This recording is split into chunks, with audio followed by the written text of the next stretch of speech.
Magandang hapon po muli sa aming mga taga-subaybay. Nagbabalik po ang ayon sa kasulatan, Gabay sa Kalusugan. So ngayong hapon po ay magpapatuloy po tayo sa ating programa, lalo na po kaalinsunod po sa ating program na Pathfinder Medic Response Unit. So ngayong hapon ay syempre kasama ko po ang aking mahal na asawa, si Mr. Fernando Baisa Camacho Jr. So ngayong hapon po, before po tayo magsimula, ako po muna ay babati. So binabati ko po sina Mami at Daddy dyan po sa Fatima 1, si Ate siya, si Amber at saka si Kyle. Binabati ko rin po ang aking kaibigan na si Jeneline Lopera, kanyang buong pamilya dyan po sa Sampaloc 4. At syempre ang aking nag-iisang anak, si Alexis Di Camacho. So good afternoon sa iyo. At ngayong hapon ay binabati ko rin po si Miss Kirma, actually brother Camacho. Last time nakatanggap po siya ng top fan badge galing po sa ayon sa kasulatan at siya po ay napakasaya. So salamat si Sir Kirma sa iyong walang sawang pagsubaybay at pagsuporta sa aming programa. Ngayon na rin po ang ating masugid na taga-subaybay sa Early 7 Strike Land. Ayan, si Sister Ruth Tobias. Lagi po nakikita yan sa ating live, si Brother Bong Cleopas. Ngayon na rin po si Sister Lenny Patalinhug. Shout out din po kay Ate Bot yan sa Amerika, si Kuya Sam, ang kanyang mga mahal na anak. So Ate Bot, kailan ka babalik dito? Para tayo mag-banding muna bago kayo tuluyang pumunta dyan sa United States. Okay? So ngayong hapon, bibigyan ko ng chance ang aking asawa na bumati sa kanyang mga gustong batiin ngayong hapon. Po, pagpalain po ang bawat isa na mapapabutan ng ating munting pag-aaral na ito. At hangad po namin dito sa Pathfinder Medical Response Unit sa ilalim po ng ayon sa kasulatan, Gabay sa Kalusugan ay datnan kayo ng ating Panginoong Diyos sa anong pamang paraan na kayo po ay masisigla sa inyong pong pananampalataya. Kami po ngayon ay nandito sa aming munting studio at wala po kami ngayon sa ating church, no, sa kadahilan ng mahina po kaya ang internet, no? Walang hindi na pala mahina. Wala talagang internet. Kaya dito po muna tayo magkakasya hanggang mamaya po na takip sili mo alas 5. No? So muli po kay Patrick yan Gonzales, isa pong mapagpalang hapon o tanghali sa inyo riyan. At binabati ko rin ang buo ninyong sambahayan. Alam ko po na kayo ay napakasigasig pa rin sa inyo pong ginagawang pagsasaliksik at paglilingkod sa ating Panginoon. Sa lahat po ng binubuo ng Advent Biblical International Ministry sa pangunguna ng atin pong kapatid na Rocky Tulog. Yan, at sa lahat din po ng membro nito. Okay, sa lahat po ng may mga platform, shoutout po sa inyo lahat, Sister Ye. Okay, binabati ko rin syempre ang mga kaspo na ayon sa kasulatan. Sa kabila ng walang internet connection ay magpapatuloy ang ating programa. So shoutout kay Ate Lisa, kay Ate Sha, kay Ate Bot. Ganoon rin po ang lagi naming regular sa ating kalusugan si Ma'am Myrel. Ayan, syempre aming direktor na walang saong patuloy na sumusuporta, si Brother Esmeraldo Argente Jr. Ayan, at ang kanyang may bahay ni Sister Bernadette Argente. Ganoon rin po si John Lloyd Matugas. Ayan, miss ka namin, so hindi ka namin nakita. So Brother John Lloyd, shout out naman, paramdam tayo dyan, okay? So ito po yung ating mga kabuuan ng ayon sa kasulatan, at nawa ay magpatuloy na rin kayo doon sa inyong ayon sa gabay sa katotohanan. Tuloy-tuloy tayo. Yes, okay? So ngayong hapon po ay bago po tayo patuloy na magpaumpisa, tayo po muna ay sama-sapang pong manalangin. Ama naming banal na sumasalangit ka sa hapong ito, Panginoon, sa aming pong paghihimpapawin ng aming mga aralin na kung saan makakatulong po sa pagpapalago, hindi lang po na aming pananampalataya, lalong-lalo na po sa paglilingkod po sa inyong mga mahal na nilikha. Nawa, Panginoon, sa hapong ito, ang inyong banal na spirito ang patuloy na igabay sa amin, upang sa ganun, Panginoon, ay matututunan, ay magamit po namin sa paglilingkod at pagtatapos sa inyong gawain. Salamat, Panginoon, na sa kabila ng mga pagsubok namin nararanasan, ay patuloy niyong gabay na inyong mga kamay ang patuloy na ipinagkakalab niyo po sa amin, upang sa ganun, mapagpatuloy po namin ang paglilingkod po sa inyo. Patawarin din po kami, Panginoon, sa aming mga nagawang pagkukulang at pagkakasala, at pagpalain po, Panginoon, ang aming mga taga-subaybay. Tulang po mahiling at dalangin, alaalang na lahat sa pangalan ni Jesus, namin tagapagligtas. Amen. Amen. Ayan, so Brother Fernando, no? So nung nakaraan, nagkaroon tayo ng topic dito sa ating Pathfinder Medic Response Unit. So ngayon pong hapon, ang i-discuss po natin mga legal concern. Alam naman natin na sa kabila ng ating pagtulong, hindi po natin may iwasan na minsan may mga abirya, may mga problema tayong pwedeng makaharap. Pero syempre, bilang tayo tagalingkod ng ating Panginoon, dapat alam natin kung saan din tayo lulugar, at alam natin ang ating mga karapatan, Brother Fernando. At the same time, dapat alam din natin ang mga karapatan ng mga nire-rescue natin. Hindi tayo naglilingkod o tumutulong para sa paraan lamang na bara-bara, Brother Fernando. Yes, oo.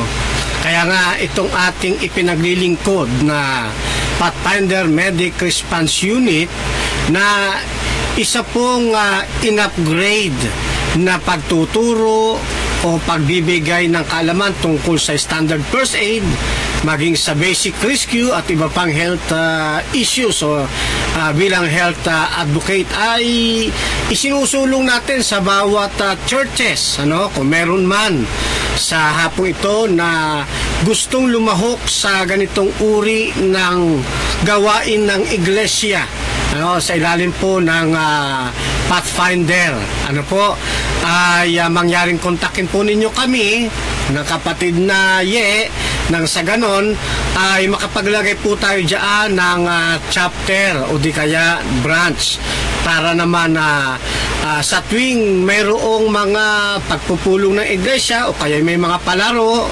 or anuman mga activities, ay mayroong pong station na pwede nating ilagay sa kapaglilingkod ng atin pong mga kapatid at mga kaibigan. So katulad ng nababanggit ngayon, ang ating pong tatalakayin ay legal concern. Ano po ba itong legal concern na Sister Ye? Okay, so makikita nyo rin po sa inyong screen, ang nakalagay po dyan is legal concerns. Any person who, while performing a lawful act with due care, cause an injury by mere accident without fault or intention of causing it, is exempt from criminal liability. Ito po yung makikita natin sa article number 3815, Philippine Revised Penal Code, Book 1, Article 12, number 4. Ito po ay napakaganda ng sinasabi ng batas na ito. Sabi daw po dito ay, halimbawa po, kayo po ay nagbibigay ng paunang o agaran na paunang lunas dun po sa mga nangangailangan ng care or yung mga biktima biktima ng mga sakuna or aksidente, kung sakali po na kayo magkaroon ng mga halimbawa, brother, no, habang ikay nagsi-CPR, nabali ang kanyang mga ribs. Ayan, tayo po ba ay makukulong? Tayo po ba ay makakasuhan? So, dapat po alam natin yan kasi baka mamaya biglang may narinig tayong nabali, itinigil na natin. So, dapat alam natin ang ating mga karapatan. Tayo po huwag mag-alala. Kasi po, mas mahalaga po yung buhay kaysa po doon sa mga nababaling buto na pwede naman po yung ma-repair later on. At ito po ay hindi nating intention, Brother Fernando. Wala po tayong ibang intention na sila ay saktan.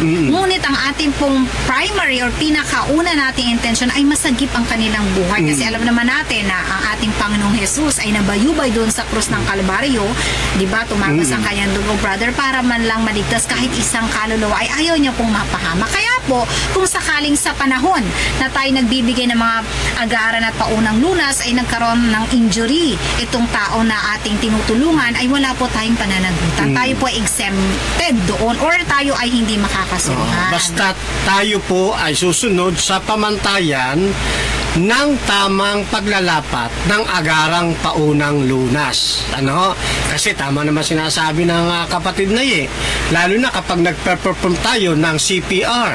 Ang standard po ngayon, no, sa pag-a-apply ng CPR kapag ka sa matanda, yan po ay o nasa legal age, yan po ay nasa sukat na 2 inches hanggang 2.4 inches, no? So sa lalim ho niyan, gaano ba kalalim yung 2.4 inches, no? So dalawat kalahati. yung isa kasi 1 inch ito, no? Tapos dadagdagan pa ng 1 inch, so ganito ka kalalim, may 0.4 pa. So, ganito kalalim ang magiging pagdiriin natin doon sa dibdib ng magiging patient natin. So, possible na kung minsan ay nagkakaroon ng bali yung ribs. Pero sabi nga doon, pinapaliwanag sa atin ng kapatid na kung sakali man dumating o humantong sa ganung kalagayan, habang tayo nagsi-CPR, mayroong nabaling isang ribs, yun po'y wala tayong pananagutan sa batas. Sapagkat ginagawa lamang natin yung nararapat, yung ating tungkulin nang hindi tayo sumasala doon sa atin pong boundaries. So yan, sa ganyan pong paraan ay ligtas po tayo sa anumang usaping pangkorte. At kasama rin dito sa ating gagawing pag-aaral tungkol sa legal concern kapag mayroong mga senaryo. Sister Ye, pakita na natin. Ayan, kung sakali po tayo nandun sa crime scenes o yung mga lugar na kung saan ay may naganap na krimen. So ano ba ang dapat nating gawin, Brother Fernando? Halimbawa, may nakita tayong mga cellphone, pwede may mga alahas, mga importante yan. Kasi nga, crime scene maaring meron itong mga illegal na droga. O pwede rin namang may mga illegal na paraphernalia or anumang mga bagay. So ano ang dapat nating gawin? Yes, sorry sister, dagdag pa dyan yung maliban doon sa mga illegal nilang meron din dyan mga sandata na ginamit, kutsilyo, baril o anuman. Tandaan ho natin mga kapatid, hindi tayo mga first aider ay hindi po tayo member ng SOCO, wala tayong hindi sakop ng ating lisensya yun pong makialam doon sa mga bagay-bagay na nasa crime scene. Ang atin lang, kung meron, halimbawa, nandoon tayo at kailangan ng ating paglilingkod para sa pagliligtas ng buhay, doon lamang tayo gaganap. Beyond that, wala na tayong ibang aasikasuhin. Halimbawa, katulad doon sinasabi doon sa ating solid dat matawag dyan, yun, yung pagpipreserve ng evidence, wala tayong gagalawin dapat. Kung nakita na ninyo, merong kutsilyo dyan sa crime scene at nasa tabi ng victims, wag na wag po ninyong hawakan. Wag na wag ho nating ililipat. Hayaan nating ang kapulisan ang gumawa ng bagay na yan. Hindi po yan sakop ng ating paglilingkod. Ang atin lang po ay sa pagpe-first aid. Ano po? Yan. Iingatan po natin na mahawakan yung pong mga gamit na nandoon. Baka mamaya, no, lalo na, nakalimutan mong mag-gloves. Nahawakan mo ngayon yung kutsilyo o yung baril. Aba, baka sa halip na wala kang pananagutan sa batas, napagkamalang ka pang ikaw yung bamaril. Kasi yung fingerprints. Oo, ikaw yung sumaksak. Kasi pag nagkaroon ng pag-aaral, no, lalagyan po yan ng black powder. Pagkatapos, lalagyan ng pulbo yan. Lalagyan po yan ng ng tape. Paglabas dyan, fingerprint mo ang nakita. O di... Imbis na nakatulong ka, nakulong ka. Nakulong ka pa. Kaya inaayos natin, paano ba tayo gaganap o aakto nang hindi tayo malalagay sa peligro. Okay? Sabi dyan, don't move anything. Okay? Ang concern lang natin, doon po sa taong nangangailangan ng tulong, pagsagip ng buhay. Kaya yan ay kalaban ng gobyerno o sundalo ng gobyerno, wala po tayong kinikilingan. Lahat po sila ay atin pong paglilingkuran na yung kanilang buhay sa pamamagitan ng ating pagpa-first aid ay makatulong. Then sabi doon sa number 2, no? Picture position of the weapon if moved. Maglalagay ng note kung sakaling may nakasagi. So ilagyan po ninyo ng report doon sa inyong daladalang reporting pad.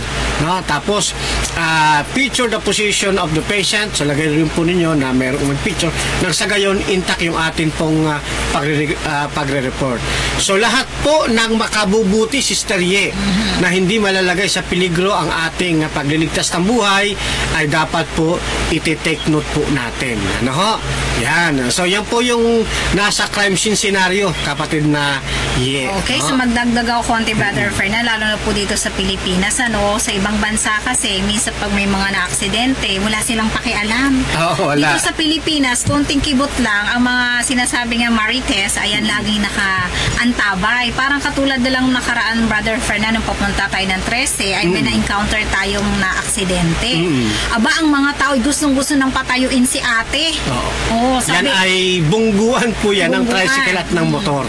Yan, so gusto na nilang patayuin. Tapos gusto na nilang, sabi ko, naku, huwag niyo po silang galawin kasi hindi pa natin alam kung may mga fractures sila. At the same time, yung mga belongings nila, kung ano naman sila ay ay conscious, pwede nating tanungin ito po ma'am, ibibigay ko po sa inyo kasi po baka pa kayo ay mapagkamalang nagnakaw kapag kayo ay may ginalaw na hindi kayo kumuha ng consent. Pero nga sa kabila ng crime scene, dapat ito'y wala kang gagalawin. Opo. Yeah. Kasi baka maging liable kayo or kayo ay may pananagutan. Kaya po napakahalaga na dapat alam natin na ating gagawin sa panahon ng ating pagsisave ng buhay, lalong-lalo po sa mga panahon ng krimen. Kasi hindi naman pwede na pag may krimen, Brother Fernan, ayoko yan mag-rescue kasi baka madamay ako. Minsan may mga ganyan po talagang insidente. Pero tayo nga po, sabi ni Brother Fernan, ang ating goal po ay makaligtas ng buhay. Kaya dapat, sa kabila ng pagliligtas ng ating buhay, dapat nagiging maingat tayo sa bawat magkilos natin na hindi naman tayo magkaroon ng kaso kung sakali man tayo makatulong. Kaya pa dapat tayo maging maingat, Brother Fernan. Yan. Then, ipasok na natin yung pinapag-usapan natin ngayon na consent. Yan. So, dyan po sa consent, mga kapatid, na ipagpatiuna nang ipaliwanag sa atin ng kapatid na Ye, na kung tayo ay aakto sa pagtulong, dapat ay magpapaalam po tayo. Mayroon pong dalawang uri ng consent na dapat po nating kahit papaano'y maunawaan. Alin po ito? Okay? Yung isa po, kung kayo may mga ballpen o anuman, maganda na rin na maitala po ninyo. Yung isang uri ng consent, tinatawag pong express or informed consent. Express or informed consent. Yung isa namang uri ng consent, kung tawagin ay implied consent. Ngayon, pag-aralan po natin sumandali, ano ba ang express o inform consent. Tandaan natin, pag sinabing consent, yan po ay pagpapaalam doon sa patient or sa sino man na tayo mag-a-apply ng agarang paunang lunas. No? Baka ma-misinterpret ninyo yung salitang consent. No? So, aralin natin yung unang consent. Ano daw po yung unang consent? Express or informed consent. Ang express o informed consent po ay isinasagawa ang pagpapaalam doon mismo sa taong may ulirap, may malay, na mayroong kakayanan na tumugon o mag-respond sa ating iniaalok na tulong. Ano po? Halimbawa, mayroong nakahandusay, halimbawa, so, at siya naman ay mayroong malay. Okay? Tayo po ay titindig o pupwesto wag doon sa kanyang ulo para hindi na siya titingala.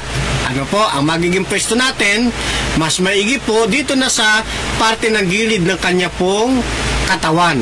Ano ho? At dapat ay hindi po tayo malayo. Wag din tayong pupwesto sa part ng paa na sobrang layo na kung saan tutungo pa siya, no? Mag-e-effort pa siyang tumungo. So doon tayo pupwesto sa madali niyang makita. Para kung meron man siyang suspected head and spine injuries, sapat na yung kanyang mata na makita tayo. At siya naman ay tutugon sa pamamaraang ipagtutugon niya. Halimbawa, kindat ng mata, pagtango, diba? Kumpas ng kamay o body language. Ibig sabihin ay may kakayanan siyang tumugon o kaya blink ng kanyang mga mata, Sister Ye. Yun. So sa makatwid, inia-apply natin yung ating paghingi ng pahintulot na sila'y applyan ng agarang paunang lunas sa paraan na tayo nagpapaalam mismo sa kanya. At siya naman ay tutugon sa atin. Ano? Halimbawa, yan na nga, mayroong nakahandusay. Kailangan pong tayo'y magpakilala para mapanatag yung kanyang kalooban. Hindi basta tayo dakman ng dakma, Sister Ye. O lalo na, Brother Fernan, kung halimbawa ay hindi mo katulad ng kasarian.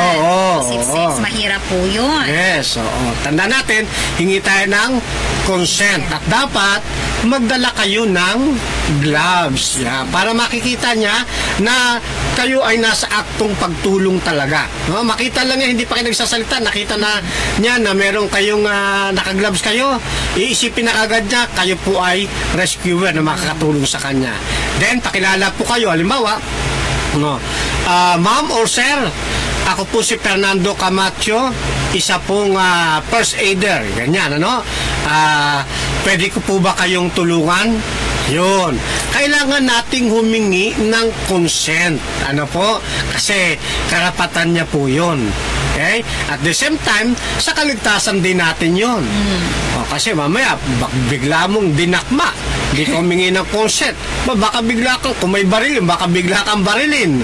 O kaya may panaksak yun, baka bigla kang saksakin. Akalain niya, magnanakaw ka. O masamang tao ka.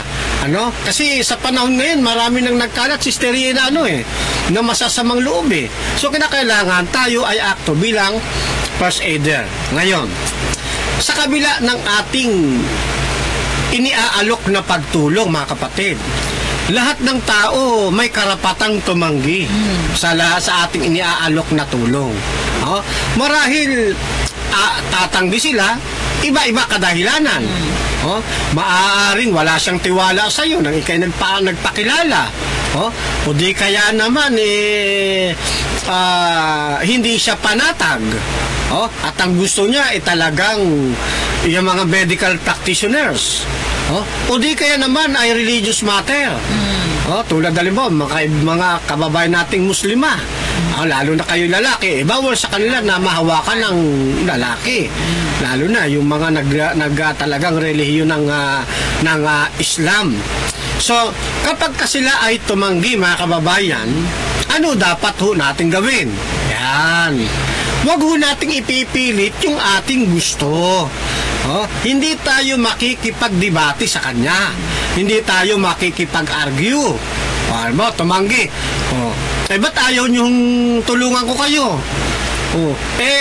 ano ho dahilan? Wag, hindi tayo kinakailangan makipag-argue. Kasi pag nakipag-argue tayo, may stress po siya. At pag na-stress ang ating magiging patient, bababa yung kanyang immune system, sa halip na siya lumaban, sa halip na lumaban yung kanyang katawan, no? Sa kanyang tinatamong pinsala, madali siyang manlulumo. Ano po? Hindi tayo makikipag-argue. Ang second step na gagawin po natin, kapag siya tumanggi, sasabihin lang po natin sa kanya kung ano yung mga possible na pwedeng mangyari kung hindi siya mabigyan. Kung hindi siya mabibigyan ng agarang paunang lunas. Yun. Dapat to maintindihan niya yung bagay na ito. Kasi sa ikalalala niya ito.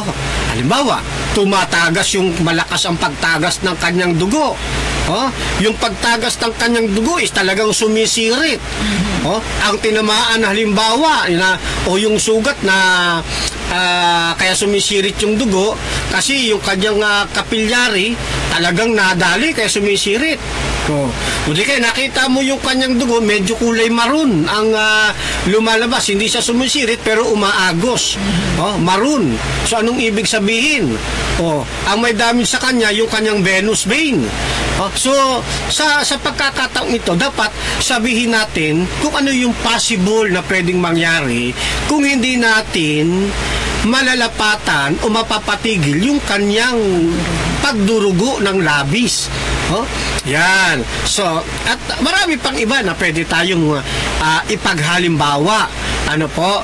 Yan. Kaya mahalaga, isasabihin lang natin ano yung possible na pwedeng mangyari kapag hindi natin siya nalapatan ng agarang paunang lunas. Ngayon, sa kabila ng ating ipinalam na Sister Ye, ay ayaw pa rin niya na siya'y ating tulungan. Ano ho ang ating gagawin? Iiwanan na ho ba natin? Di ayaw mo, bahala ka sa buhay mo. Abandonment naman yung brother. Gusto sana kitang tulungan kasi ayaw mo Bahala ka sa buhay mo. Bahala ka sa buhay mo. Tigas ang ulo mo. Hindi. Ang gagawin po natin, hindi natin siya i-stressin. Sige po, ma'am, or sir, hindi ko po kayo hahawakan. Yan. Pero hindi po ako aalis dito sa inyong tabi. Tatawag po ako ng medical practitioners para meron pong sapat na mag-asikaso po sa inyo. Yan. So, bakit hindi natin kinakailangan siyang iwanan? Kasi po mga kapatid, anumang oras sa ating pagtalikod, pwede pong mawala ang kanyang buhay. Kaya bilang isang responsableng Kristiyanong rescuer, tayo po ay magmamatsyag sa kanya kahit na ayaw niya na atin siyang tulungan. Sa paraang ito na hindi natin siya hinahawakan, nakakatulong din po tayo sa ating pagpe-first aid na ginagawa. Inaalalayan po natin. Kapag dumating na nga ang pagkakataon, tumigil na ang pagtibok ng kanyang puso. Huminto na ang kanyang paghinga. Ito na ho ang panahon para i-apply natin yung ikalawang consent. Ano nga ba yung ikalawa? Implied consent. Ayun. Magsasagawa na tayo ngayon ng isang agarang pagtulong. Ano po? Yan. Ang pinag-aaralan pa lang natin mga kapatid ay yung consent. Doon sa unang consent, pero tinatawag na express or informed consent. Okay. Punta na tayo, Sister Yu, doon sa ikalawang consent. Ikalawang uri na consent. Yung implied. Ano po itong implied consent? Okay? Ito po ay ina-apply sa dalawang pagkakataon. Ano yung dalawang pagkakataon? Pwedeng may malay ang pasyente. At yung isa, walang malay ang pasyente. Sister Ye, Brother Fernand, di ba doon sa express at saka sa inform, may malay. Di ba may malay yun? Bakit dito naman sa implied may malay din? Ayun. Ang kaibahan nito, doon sa express, may kakayan siyang magdesisyon sa kanyang sarili. Dito naman sa implied, mayroong malay pero wala siyang kakayanan na magpasya sa kanyang sarili. Sino-sino ang mga ito na walang kakayanan na magpasya sa kanyang sarili? Ito yung mga taong sobra sa pagkalango ng alak, sobra sa paggamit ng droga. Ayan. Mayroong diferensya Problem. o may mental problem. Yan.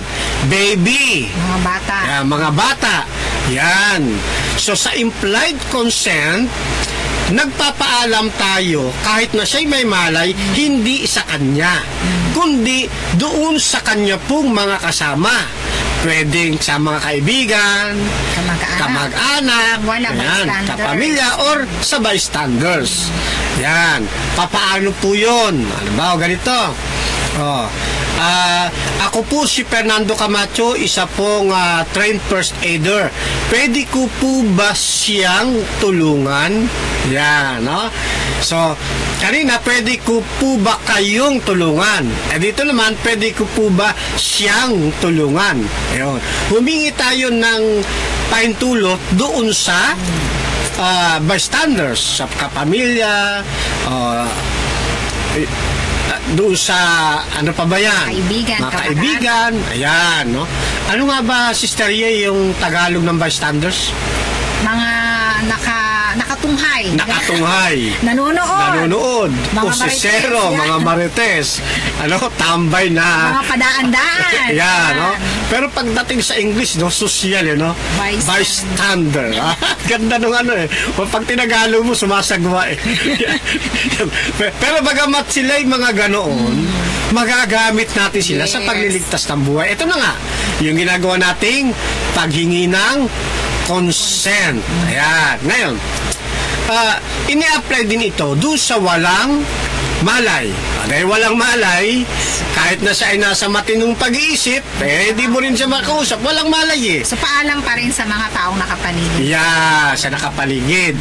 Kaibigan, kamag-anakan, sa mga bystanders na naroroon. Ngayon, paano, Sister Ye? Brother Fernan? Kung walang bystander, siya lang talaga mag-isa. Makakapag-apply pa ba tayo ng consent? Ayun. Ako po, may apply po natin yung implied consent. Ano po? Yan. Isagawa natin yung pagtulong. Yan, kahit na wala na tayo mapapagpaalaman kailangan na ng paglilingkod sa atin. Alangan naman maghintay pa tayo ng may dumating. Nalagutan na lalo ang hininga nun. Sa halip na maibalik natin, wala na. Ano? Yan. Apply na natin doon yung implied. Ano po? So, yan. Meron ako ipapakitang video, Sister Ye. No? Na ito nakita ko sa tawag dyan, ha? Sa YouTube. Oo. Sa Facebook. Paano ba ito ipi-play, ha? Ayan. Tingnan nyo, ha? Tingnan natin.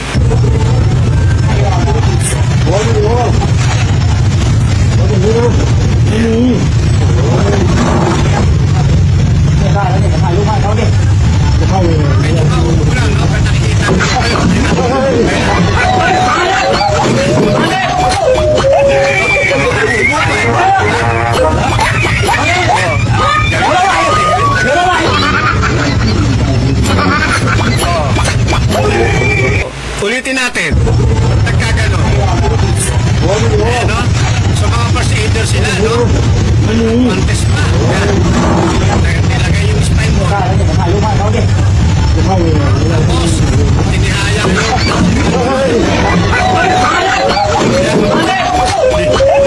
Nilagay sila.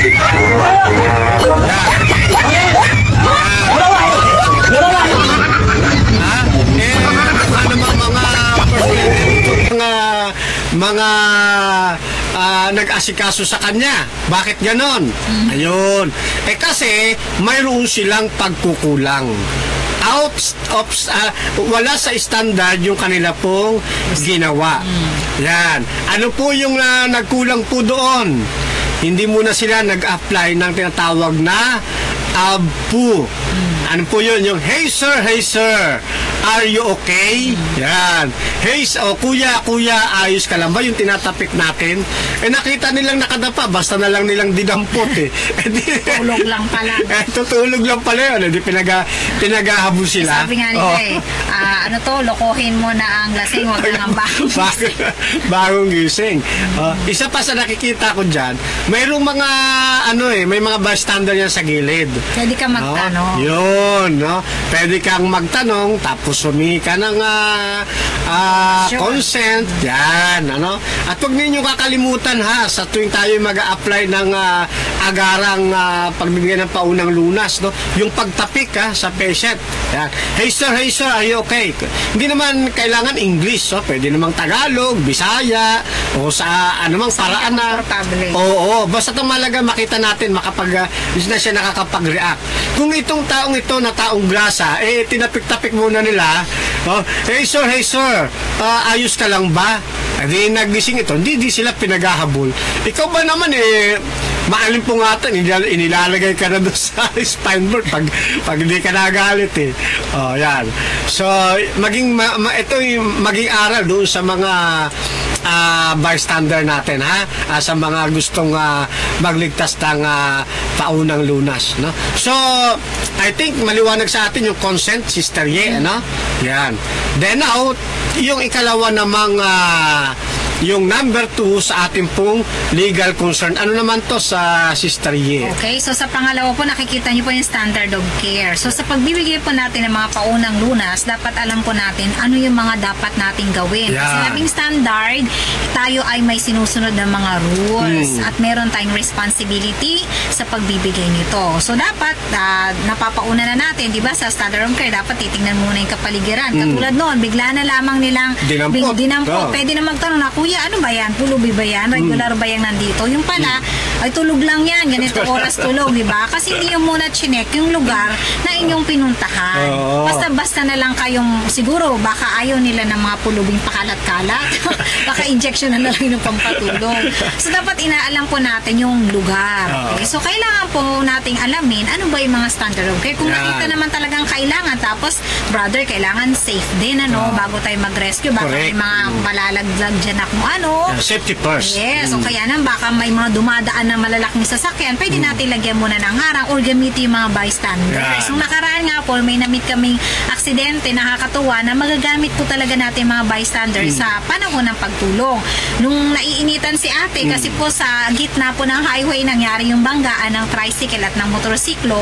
So, yung babae po ay humiga or nakahiga doon sa gitna ng highway. So, may mga kabataan naman, Brother Fernando, na nagdala ng payong, in fairness. Pero, ang kagandahan sa kabataan na ito, hindi siya talaga nagulirat. Talagang tahimik lang siya at meron siyang payong, di ba? So, dapat alam natin mga standard of care. So, tama yun, brother, no? Kapag naiinitan, kasi baka ma-heat stroke siya sa gitna ng init. Kasi nasa highway, ang init pa naman ang panahon na yun. So, dapat alam natin. Baka mamaya, brother, binibigyan natin siya ng paunang lunas, hindi siya namatay doon sa kanyang sugat or bali, namatay siya sa heat stroke.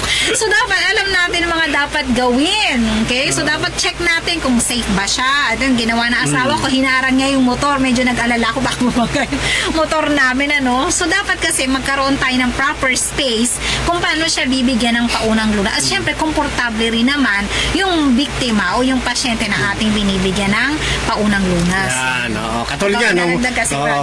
Bilang karagdagan, yung pinakita natin kanina, out of standard, di ba? Hindi nag-apply ng hazer, basta binuhat. Alam mo, may isa pang senaryo, nakita mo nakahandusay, bigla mong sinipian, yung pala nagpapahinga lang yung tao, bigla kang sinapok. So kinakailangan ilalagay lagi natin sa standard of care. Ito pa, isang halimbawa. Nadapa sa harapan mo si gobernador. Pagkatapos nung pagkadapa niya, doon naman sa harapan mo, sa mas malayo kay mayor, mayroon namang nabangga o bali yung balikat, pagkatapos hindi makakilos. So kitang-kita mo yung senaryo. Tanong, sino ang inyong uunahin na na i-rescue? Si Mayor na ilang hakbang lang ang layo sa iyo, o yung nabangga ng sasakyan, na bali ang braso at hindi makakilos? Siyempre doon sa may pera. Joke lang po, ano. Siyempre po doon tayo sa mas malala ang kondisyon. Yun. So hindi natin sinisino kung sino yung mas mataas sa lipunan, sino mas nakakaangat. So dapat doon tayo sa kailangan ng agarang lunas. Yan. 'Di ba? Sa pagliligtas natin, meron tayong mga standard. Ang inuuna, yung pinakamalala ang kondisyon. 'Di ba? May mga triads tayo, no? May red tag, green tag, 'di ba? Ganun, no? Yellow tag. Yan. Sa pag-apply ng pagtulong, uunahin po natin yung mas malala. Pero hindi ibig sabihin na hindi na natin tutulungan si mayor, si gobernador, o sino man siya. Uunahin lang natin yung mas malala ang kalagayan. Yun. Kasi kapag kainuna natin si mayor, si congressman, o di kaya si senador, kung may kasamang kamag-anak yung pong nabangga, at tayo na ispatan na first aider, pwede tayong maihabla. Kasi out of standard yung atin pong ginawa. So kaya kinakailangan lagi tayong nasa kaayusan, nasa standard yung atin pong pag-a-apply ng paunang lunas. So yan, at marami pang mga halimbawa tungkol po dyan sa standard of care, no? At kung gusto ninyong lumawak pa ang inyong kaalaman, ay pwede po kayong pwede po ninyong sadyain si Sister Ye sa kanyang Facebook, o i-PM nyo po siya at magsagawa tayo ng pagtitraining dyan po naman sa inyong mga iglesia. Yan. So, isa pa mga kapatid, magpapakita pa kami ng isang video tungkol dito sa standard of care, ha? Yan. Ipi-play ko lamang po ulit ito at pansinin po ninyo. Yan. So, yun, merong isang i-rescue sila. Kita po ninyo.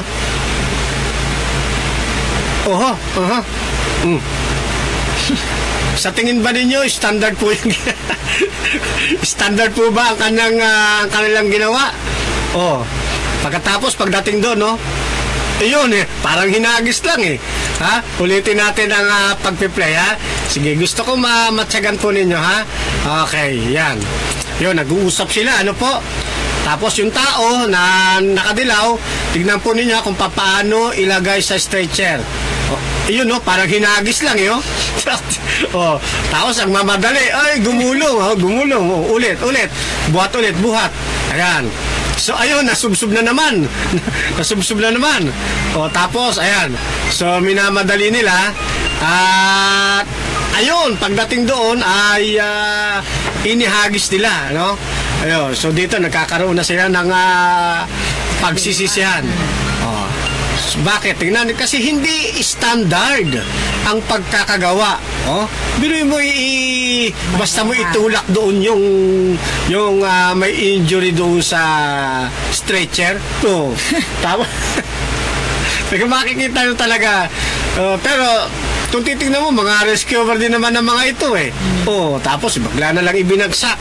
So mga kaibigan, mga kapatid, ano mang ating gagawang pagliligtas ng o pagsaklolo sa atin po mga kababayan, o kahit na sinong nangailangan ng tulong, gawin po natin ng may kaayusan, no? Ilagay lagi natin sa standard yung atin pong pagtulong. Tsaka tingnan nun ninyo, nagsasagawa sila pero hindi sila nakagwantes. Hindi sila naka-gloves. Okay? So I think na alam nyo na po yung ibig natin sabihin pagdating sa standard of care. Ngayon naman, hanggang anong oras ba tayo, Sister Ye? Hanggang alas 3. Hanggang alas 3. Pasukin natin ang isa pang yan. Okay. Concern. So, napakaganda na yung negligence. Actually, ito ay parang example na rin ng kanina, yung kapabayaan. lagi po nating iisipin na dapat hindi tayo pabaya. Kasi parang ganito yan ng mga taga-subaybay. Kung sa iyo kaya gawin yan, di ba? Ikaw yung bara-barang matapo na lang, imbis na naligtas ka. So, dapat lagi iniisip natin na yung ating sinasalba ay maaring tayo mismo or mga mahal natin sa Siyempre, dapat we have to give extra care. Alam mo, ibig sabihin nga na tender care, di ba? Opo, yeah. Tender loving care. So, para maiwasan din ito, kailangan tayo hindi nagiging pabaya. Ngayon, kaya tayo nagkakaroon ng kapabayaan, Brother Fernando, kasi nagkukulang din tayo sa review o sa aral. At saka isa pa, kapag ka medyo kinakabahan na, wala na tayong confidence. Kaya mahalaga po na dapat tayo ay manalangin. Alam niyo po ba na sa panahon ng yung kailangan natin ng tulong, ang Panginoon po ay magbibigay yan sa atin ng wisdom. Correct. Para kung sakali may nakalimutan tayong rules, diba, brother, ang Holy Spirit ay bubulong para maiwasan po tayo magkaroon ng negligence or kapabayaan. Yeah. Hindi po tayo pababayaan ng ating Panginoon na tayo maging bara-bara sa paglilingkod sa Kanya. Kaya minsan, diba, Brother Fernando, sa ating mga sinasagawang araw-araw na hanap buhay o pakikisalamuhay, yung bang parang minsan hindi mo alam yung gagawin mo, pero bigla na lang mayroon kang maiisip at agarang tulong na darating. Kasi po ang ating Panginoon dapat ang ating inuuna. Huwag natin tayo pangunahan ng ating mga kaba, okay? O kaya pangunahan tayo ng ating mga pagiging yung aligaga. Kaya nga dapat, di ba, Brother Fernando, we have to have presence of mind. Yeah. At syempre, magsisimula ito kung sa umpisa ng paggising natin sa umaga, ay binigay natin yung ating sarili na manalangin tayo, tumingi tayo ng tulong sa ating Panginoon para maiwasan po. Kasi ang Panginoon po nating pinaglilingkuran ay Panginoon na may kaayusan. Di ba? He is the God of orderliness. Kaya hindi tayo magkakaroon ng negligence kung ang Panginoon ang nangunguna sa ating pang-araw-araw na pamumuhay. Yan. At lagi nating tatandaan, mga kababayan, mga kapatid, na sa tuwing tayo ay sumasalba sa pisikal na buhay ng ating pong kapwa, ginagawa natin ito hindi para madagdagan pa uli yung kanilang nararamdamang paghihirap. Yes. Yan, para ma-prevent natin yung darating Further pang injury. At yung mga infeksyon na pwede pa nilang maranasan. So, brother, may tanong ako sa iyo. Kung halimbawa nga, katulad ng ginawa nila, so let's say rescuers, kaso nagkaroon sila ng negligence, so pwede pa silang kasunod? Yes. Kasi ito'y nasa ilalim ng legal concern. Lalo na, brother, kung may video. Ebidensya. Tulad naka-video. Yung tao po nun, pwede na siyang magsampa ng case against doon sa mga nag-handle sa kanya.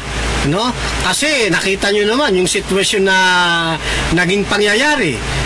Wala talaga sa standard. Yan, masyadong naging pabaya doon sa nararamdaman kanilang nire-rescue. Kaya makakasuhan po. Pwedeng magsampa ng kaso yung pong kanilang tinulungan na yon. Ngayon, magpapakita pa ako, Sister Ye, ng isa pang video tungkol dito sa negligence. Ito naman tingnan po ninyo. I-play natin. Ayan, Yan. So, makikita po ninyo. Yan. So, napansin nyo ba, mga kapatid? Ulitin natin yung video, Yun, dala-dala po niya yung spine board, Yan. Tapos, kaso, doon siya dumaan sa paanan, natisod siya. Di bumagsak na yun yung spine board sa patient. Isang uri po yan ng kapabayaan. Mabigat po yung spine board. Hindi po dapat dyan basta-basta dinadaan sa kung saan. May proper way po yan. Kung paano yan ilalapat sa patient. Ito pa isa. Papakita ko rin sa inyo, mga kapatid, Yan. Ito naman. Yun, nakita nyo ang saklap ng Ayan, mantakin mong doon ka dadaan sa ibabaw ng patient. So, negligence, out of standard. Hindi po pwede na ang isang rescuer hahakbangan ang patient. Ayan, naka-sea collar pa yung tao. O di, makakapagdagdag ka ng injury ngayon doon sa taong naghihirap na. So, saan ba ang proper na pagdaan? Doon ba sa ibabaw ng patient? No. Ang proper po dyan, kung gusto mo lumipat sa kabila, doon ka sa paanan dumaan. Na hindi ka matitisod. Yan, dapat iikot ka doon sa sa paanan, hindi rin sa uluhan dapat doon sa paanan, no? Yan. Alam mo naman, brother, sobrang laki. Ang laki. Ang rescuer. Ang laki pa naman so, niya. madadagdagan pa ng bali kung sakali yan. Oo. At saka, may kulang na isinagawa rito Hindi sila nag-size up, no? Dapat humilera man lang sila. Tapos, nag-proper posturing sila. Sa out of standard talaga sa pagkakataon niya dapat itong bumagsak nakaluhod na dapat yan doon sa kabilang part, hindi na niya kinakailangan pang laktawan itong patient. Baka nagmamadali siya, brother, na mai-rescue. Kasi yan. Sabi na natin nagmamadali. Ito ngayon ang kinaitnatnan ng kanyang pagmamadali. Isang pagpapabaya sa kanyang tungkulin. Ano po? Isa pa. Magpapakita pa ako ng isa pang karnasan. Yan, ito naman. Nakagapos na doon sa spine board. Nakalagay na. Meron na rin siyang spider strap. Kompleto yung gamit. Tignan nyo, sa pagbuhat naman, ganito naman ang nangyari dito. Yan. Ito po ay practice demo nila. Pero kahit practice demo po, ayan yung sinasabi ko. Kahit yung practice demo, dapat hindi ka pabaya. Kung sakaling ito na ay nasa actual scenario. Halimbawa, talagang mag-aano ka na. Ayan walang nang ibang ipangtutukod dyan, nakagapos yan. Ano na ipantukod? Di yung kanyang mukha. So, pwede kang masampahan dyan ng kaso. Kaya lagi natin ipinapayo lalo na itong mga paghawak dito sa parte ng paa, sa parte ng ulo, bubuhat ka sa spine board, mayroon po talagang malaking dilema po yan. Mas maigi po na ang pagbuhat dito sa dalawang side. Yan. At kung kayo talaga hindi mapipigilan na kayo humawak doon sa dalawang dulo, actually ginagawa lang yan, sister, kapag ka maliliit ang iskinita. Pero kapag ka malapad, ang standard po dyan dapat ay dito kayo nakahawak sa dalawang gilid. At dapat higit sa dalawang tao ang nag-aasikaso. Biruin mo, ang saklap ng dinanas mo, nakagapos ka, bigla kang iikot, babagsak ka, titiwari ka ngayon, mukha talaga Baka sinampol talaga nila ibagsak. Tsaka isa pa, brother, mahalaga din yung counting. Yan, timing. Timing, 1, 2, 3. Kasi minsan yung isa pabuhat, yung isa hindi pa. So nagiging imbalance po yung kanilang weight. Mahalaga rin po yan. Tsaka yung support. Iniwanan kasi ni Kuya na nasa gitna so hindi na nabalanse nasa ulo tsaka nasa paa. So kapabayaan talaga. Ito pa isa, sister, papakita ko naman sa ating audience. Ito, may injured sa paa, at tignan nyo ginawa, ayun, hindi magkanda o gaga pinipilit buhatin, tignan nyo, yan na naman, nag-adjust na nga yung pinsala, yung patient. Tinuturuan siya, ulitin natin, ayan, tignan nyo,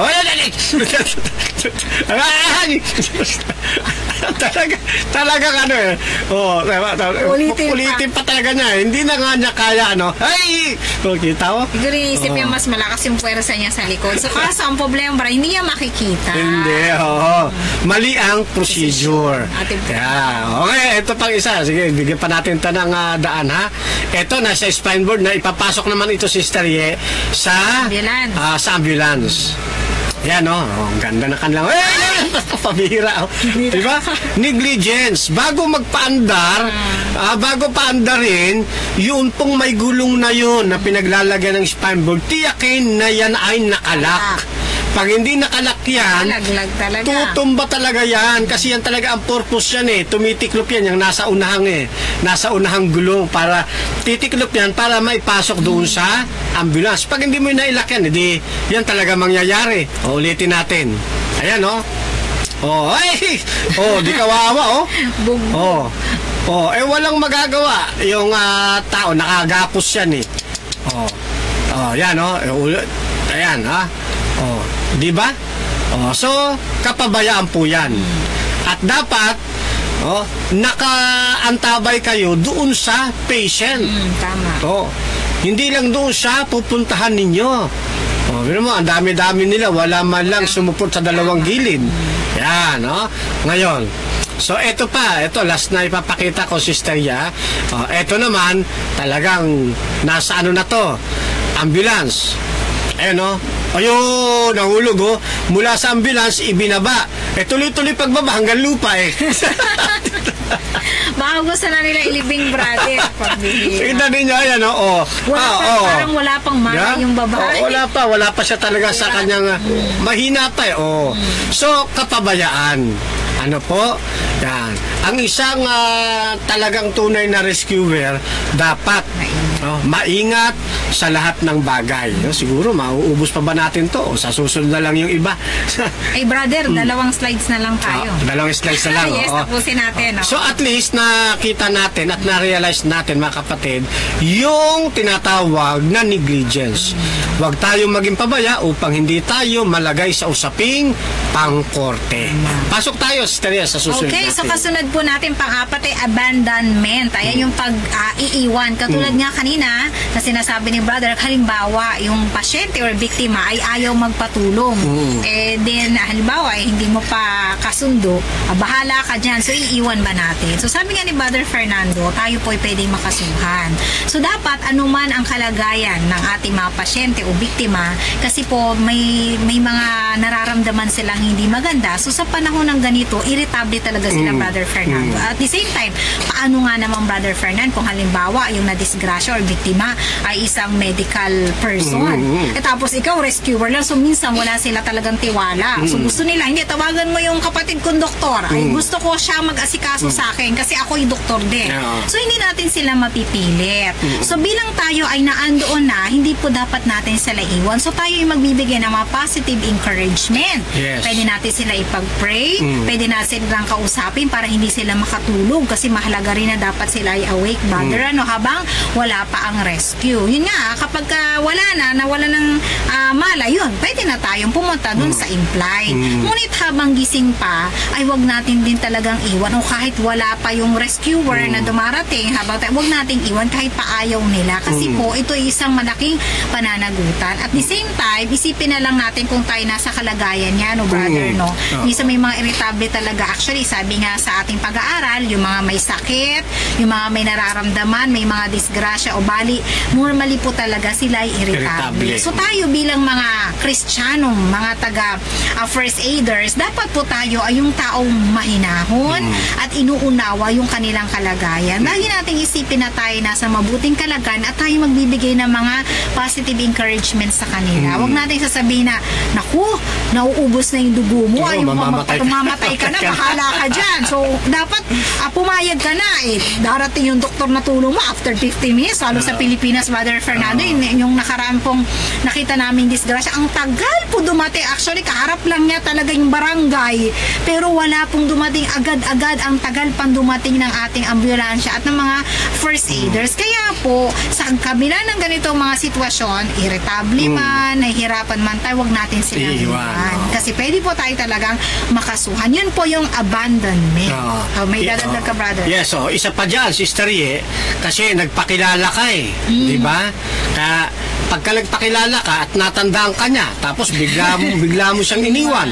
Aba, kahit na ayaw niya at nalagay siya sa peligro, o di maikakanta ka nun.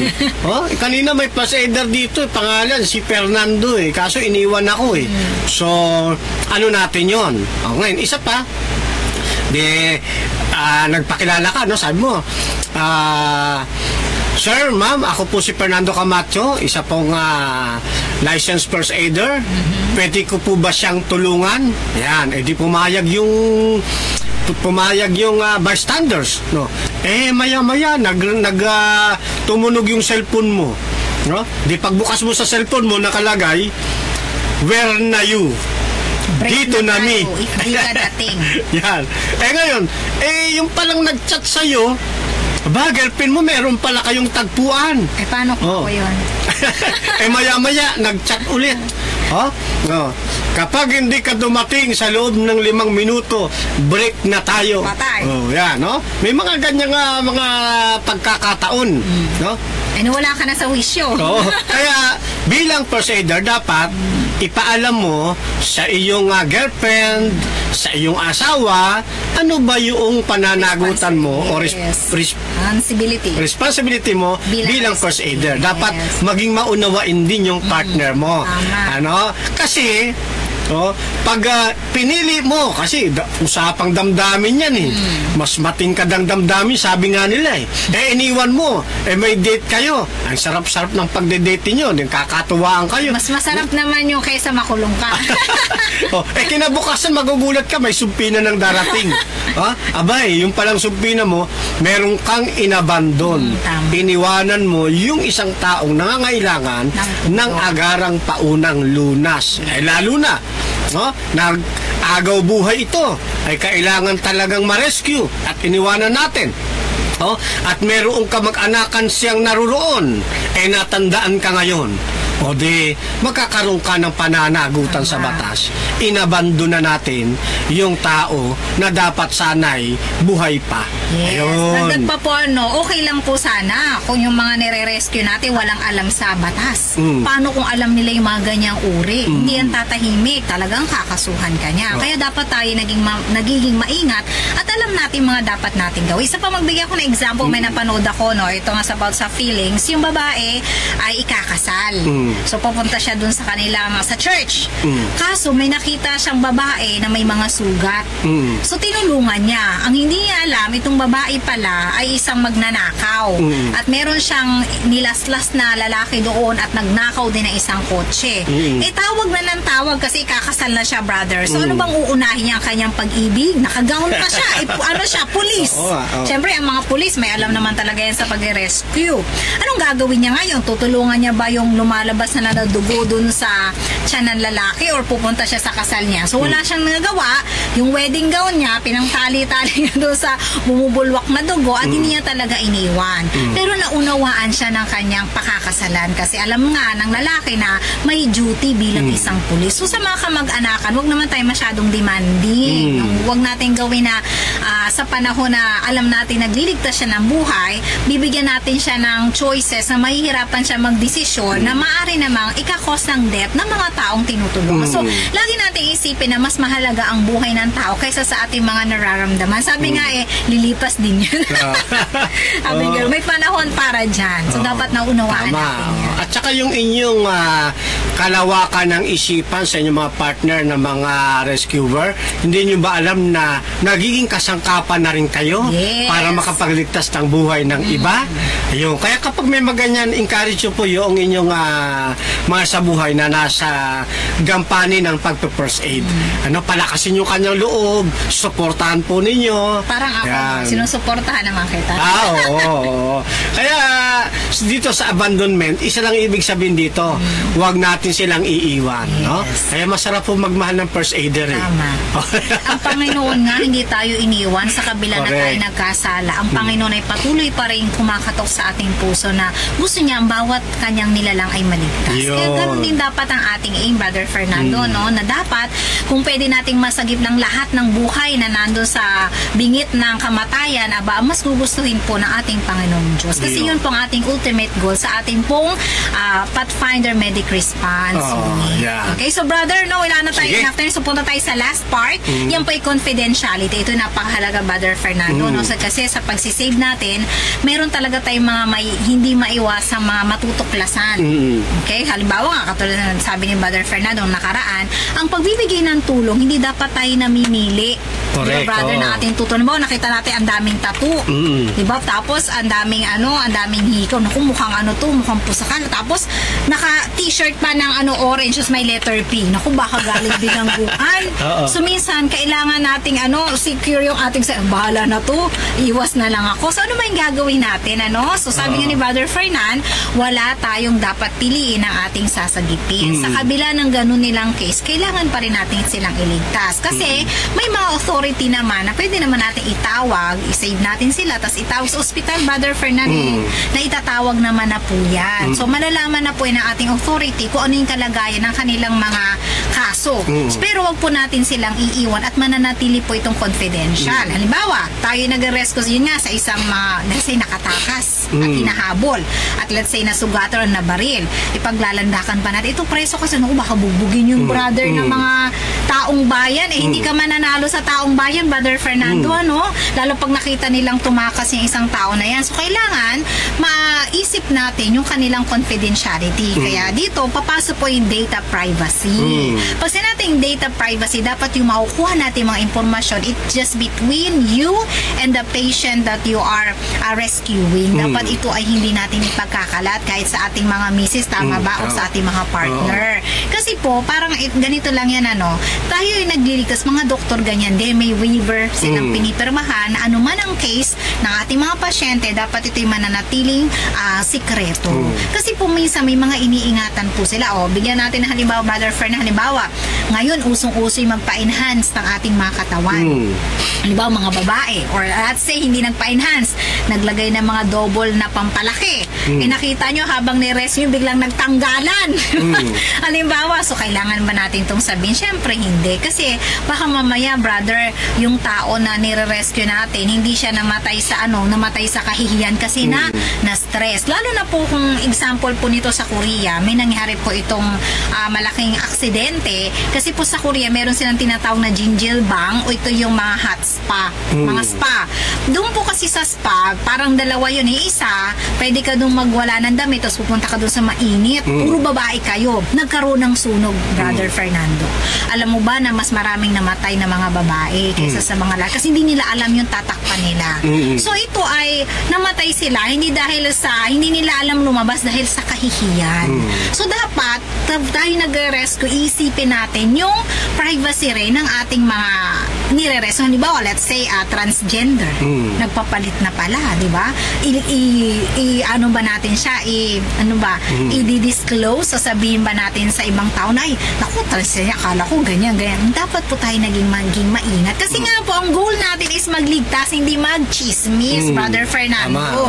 So dapat we have to close our mouth. Kung ito ay sekreto nila, hayaan na lang natin maging sekreto. Anyway, yung mga tinutulungan natin, madalas, hindi naman natin kakilala. So hayaan na lang natin yung mga sekreto nila, manatili nilang sekreto. At the same time, ito yung tinatawag na we are professional. Dito lumalabas yung ating professionalism. Sa kabila ng kanilang nararanasan mga sekreto, syempre dapat ito yung manatiling sekreto. Kasi kapag ito ay lumabas sa social media o pwede po tayong kasuhan, Brother Fernando. Correct. Kaya sa pagliligtas po ng ating kapwa, anuman ang ating makita, marinig, mahawakan, mahipo, maamoy, mananatili itong lihim. Hindi dapat ipagsabi. Yun ang halimbawa, yung kinukwento ni Sister Ye. Meron kang napanood sa telebisyon. Tapos ibinabalita, may takas na bilanggo.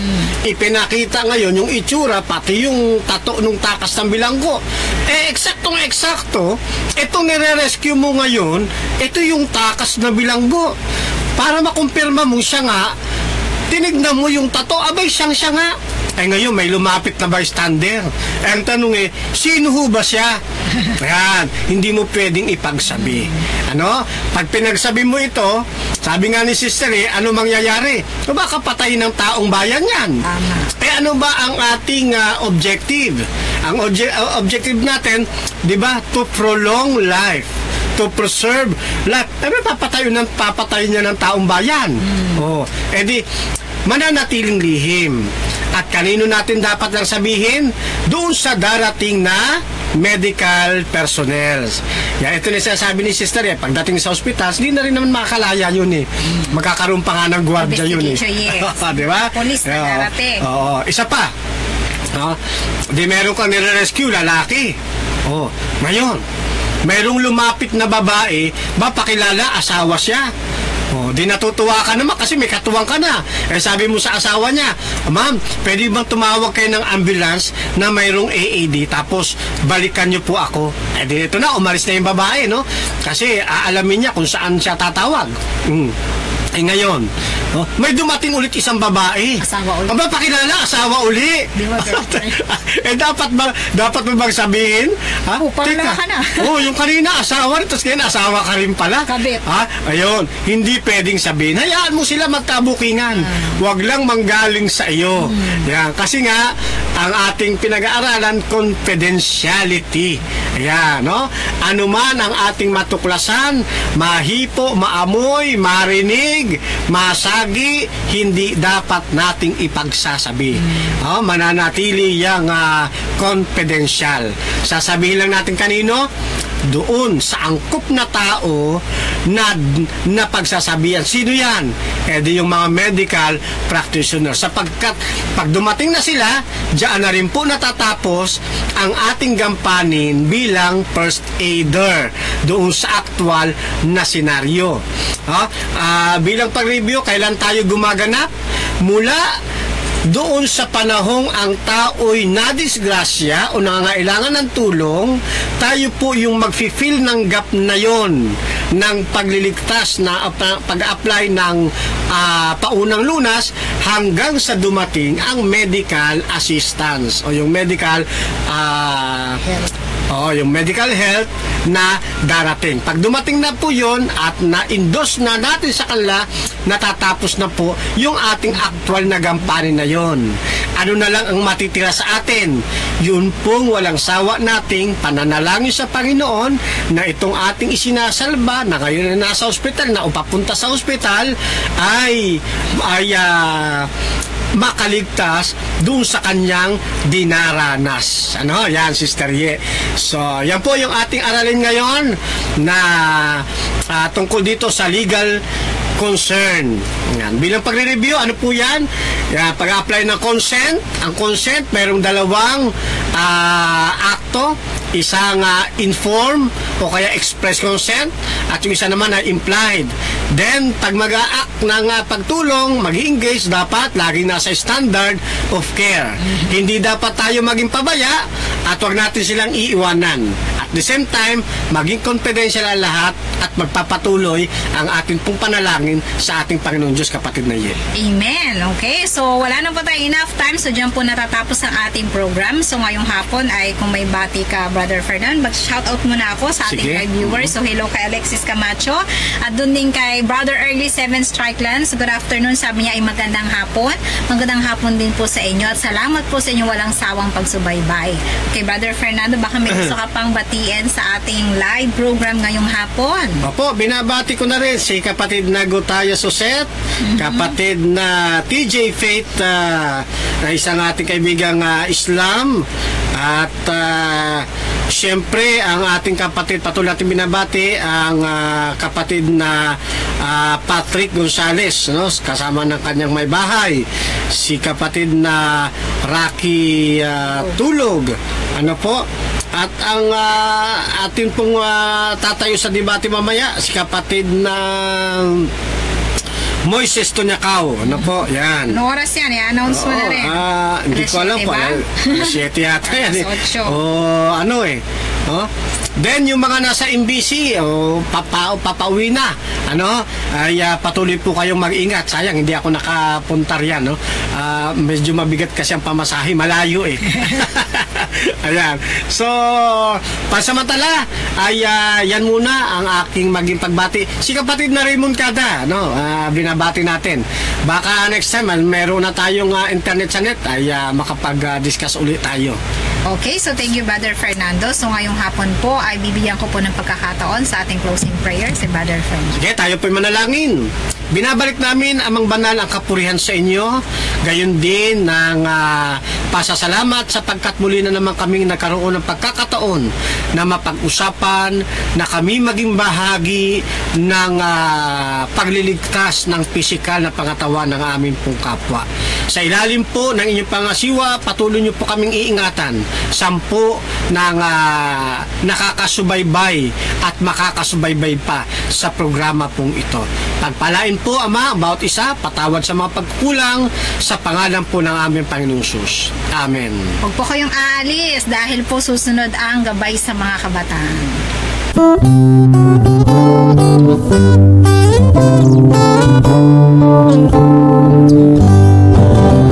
Kaming matatag na gabay na naglilingkod sa Diyos, tapat sa aming paghayo sa kabutihan at katwiran.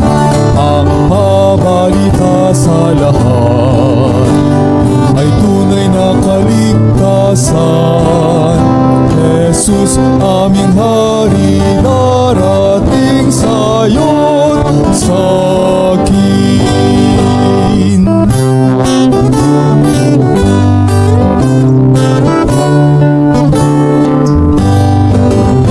Kaming matatag na gabay na naglilingkod sa Diyos, tapat sa aming paghayo sa kabutihan at katwiran. Ang pabalita sa lahat ay tunay na kaligtasan. Jesus, aming hari, darating sayon sa